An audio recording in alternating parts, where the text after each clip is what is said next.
Here's exactly how you can decide whether or not you should stay at home or go away for university. And this is the exact framework that I wish I had when I was in this exact same position a few years ago. Hey everyone, my name is Miles, a fourth year undergraduate student studying medical sciences, and I feel like I'm more than qualified to talk to you about this topic today because I've been in your position of deciding and actually going through the process of both living at home and going away from school while attending university. And what's extremely critical about this choice is it's not just a financial decision that you have to make.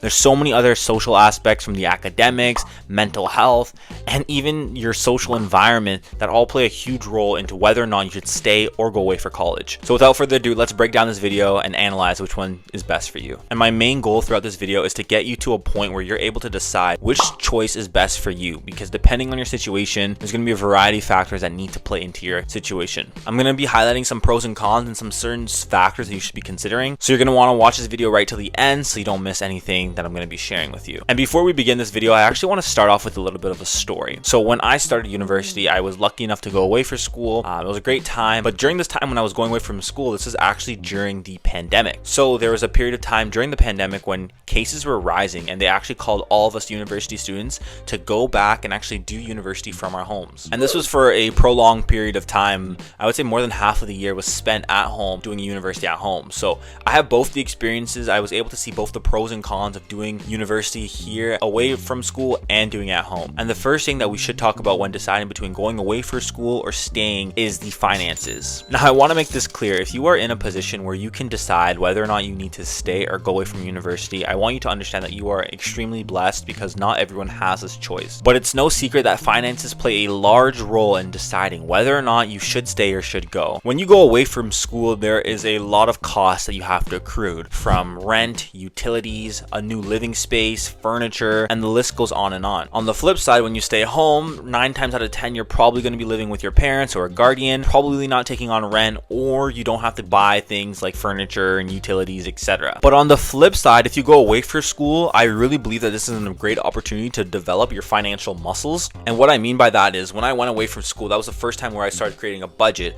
I got really nitpicky about how I was tracking and spending my finances, because based on how I was spending my money, this was going to dictate whether or not I was able to eat or not. And creating a budget allowed me to mature a lot quickly and just understand where my money was coming in and where my money was going out. But I want to stress this enough. It's not only important to just think about the finances between whether you should go away for school or stay at home. You also need to think about your own personal growth and independence throughout this journey. And in this section, I cannot stress how going away for school truly helped me grow and develop as an individual. It's so funny because we often think we know ourselves, but until you're living on your own in a new environment, in a new space, amongst new people, you really get to see yourself in different situations, like how you manage stress, excitement, what do you do when no one's watching, and the list goes on and on and on. And one of the key critical things that I've identified is a lot of my peers who stayed home for their entire university period, I saw them go through this phase that I like to call arrested development. And essentially what that meant was they didn't seem to progress as much as some of the other people in terms of maturity wise who went away from school. And it makes sense because when you're living under the confines of your own parents' home or your guardian's home, you're not going to have to do some of the things required that some students have to do when they go away, from going to grocery shopping, laundry, really just take care of themselves on a whole new level. But I want to make this clear. If you decide to stay home, that does not mean that you're going to stunt your development. This is just something I've observed amongst some of my peers.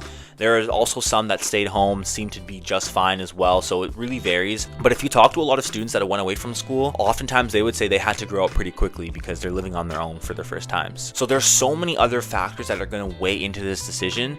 Students experience the feelings of like homesickness, just because it might be common that you'll be in a city that may not be the city that you want to live in for your future. For me personally, I know that where I went to school, the university was great, but the city outside of the university wasn't always the greatest. And it caused a lot of people to want to go back to their home city when we had breaks or anything in between, because they just didn't like the city that they were going to school in. Another thing that I cannot stress enough, and it's something that we often think about when we do decide whether or not we should go away or stay home for university is the social life and the overall experience. And the big thing is a lot of students feel that if they don't go away to school, they're missing out on that college and university experience from what they've probably seen in movies or what they have in their mind about college and university. And I'm here to tell you that that is partially true, because I would agree that most students who decide to go away from school typically have a more lively social experience. I want you to think about it like this. Imagine you're in a residence building with a bunch of students who are around your age, who are taking the similar classes to you, and you see them every day. You're eating with them in the dining hall, you can go to their rooms, everything is in close proximity. It's quite obvious and apparent that your social life will definitely explode. And for some students, this might seem extremely exciting and something that they will truly enjoy. But for other students, this could be extremely overwhelming and something that you might have to think about how you might adapt in both scenarios. Now, personally for me, I thoroughly enjoyed this part of university. It was beautiful to see so many people come from various parts around the country and outside the country just to come in and study. You got to meet a whole bunch of lifelong connections, which I think is something that is extremely beautiful. But at the same time, you get to be exposed to different cultures. You get to gain and harness your social skills, and these are soft skills that are truly invaluable. But I want to make something very clear. Oftentimes when some students go away for university, they can also self-destruct. Now, I was a residence advisor or an RA, so I got to mentor a ton of first-year students and really just watch the development throughout the years. But it was quite common that students who weren't exposed to certain behaviors and activities got a little crazy when they're on their own for their first times. Like, I'll never forget this one example when I was in first year, and this was before we had a calculus midterm. And I kid you not, there was people in my residence building on my floor doing drugs before the midterm actually began. And the craziest part about this was these are typically students that never did drugs in high school, never engaged in these sorts of activities, but sometimes when it's present and you feel pressured or you want to feel part of this in-group, some students do things that they normally would not do. Another very important factor that I think we need to discuss is the academic piece, which should be the reason why you're at university in the first place. But your academics will play a role in whether or not you decide to go away or stay for university. And when I was an RA, one of the stats that they always wanted to present, especially to incoming students, was that students who lived in residence typically had higher averages than those students who were off campus. And there's other studies online that highlight some similar findings, and to me, being in both environments, this actually makes complete sense. I remember being in first year, and whenever I had like a chemistry question, it was so valuable to just get up, leave my room, knock on some other person's door who's a few doors down who also is taking the same course as me, ask them for feedback and help, and they were gaining value through explaining the concept to me. I was gaining value through understanding the concept, and this is something I wasn't able to get when I was doing university at home. Another thing that makes going away for school valuable is you can have these spontaneous interactions or these spontaneous study sessions. And it's a lot easier to form these groups and share resources when people are in proximity to you, because you can bounce ideas off of each other. But again, going away for school is not a foolproof method, because I do typically find that when I'm at home, and a lot of students can agree with this as well, where when you're at home, you have a much more consistent routine. You're going to bed at a healthier time. You're having a more holistic approach to your academics, where you're balancing some school time, some other responsibilities. And this is on the flip side of a lot of university students, who some of which are getting 4 to 5 hours of sleep a night, staying up late to finish assignments, sleeping in or missing classes. And when you're living on your own or away from a structured environment, this becomes a lot more easier to do. Okay, we are going through a lot of content so far, so if you're getting any value through this, please leave a like and subscribe as we're continuously growing this channel.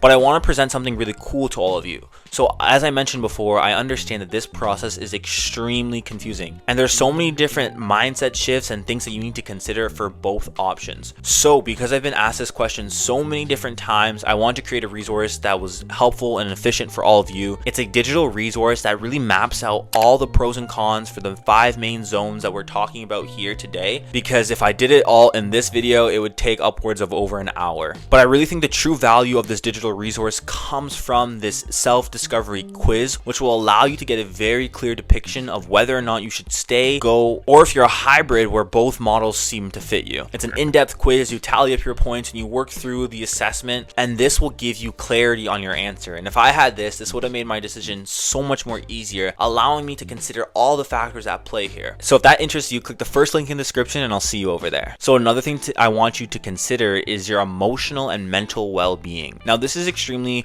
important and it's often overlooked for university students, but I'm telling you, if this is not taken care of, this can impact everything from your academics to your overall experience, and this is going to be something you need to consider before you decide whether or not you should stay or go to a different university. One of the benefits of staying home for university is you have this emotional familiarity, meaning that you know where the local barbershop is or the hair salon. You might have access to like your local doctors or specialists. You understand your neighborhood inside and out. These are all extreme benefits. When you go away to school, you are really adapting to a new environment, and there's a lot of skills you can acquire there, but at the same time, you might be very timid and may not want to explore certain things. For example, when I was in my first year, I kid you not, I did not leave my university campus. I told myself that everything I needed was on campus, from the grocery stores to the gym, so why would I leave? But now that I think about it, that was more so a cop-out answer because I just didn't really want to explore a new city on my own. And this happens to quite a few students. As you enter in a new city and you don't quite understand the entire domain of where you're really residing, you might be a little bit timid and be a little bit unwilling to try certain things. And this could have a negative impact on how you approach different scenarios. And I also want to highlight that a lot of students who go away experience things like isolation because you're in a new environment, you might not have the same friends you grew up with, and now you're navigating a new academic system. It can all come at you at once. And I've talked to so many students, myself included, felt alone at various times, and sometimes you don't even know who to reach out to. And then you're still expected to show up to class, perform, and the cycle repeats. So this is some of the many different factors that I need you to consider as you are going away or decide to stay for university. Like I mentioned before, this is a big decision that you actually want to take a lot of time and thought before you just choose a random option or let your parents decide for you. And as much as I can create an hour-long video highlighting every single intricate detail, trust me, you do not want to watch that, and I don't know if I want to even edit that.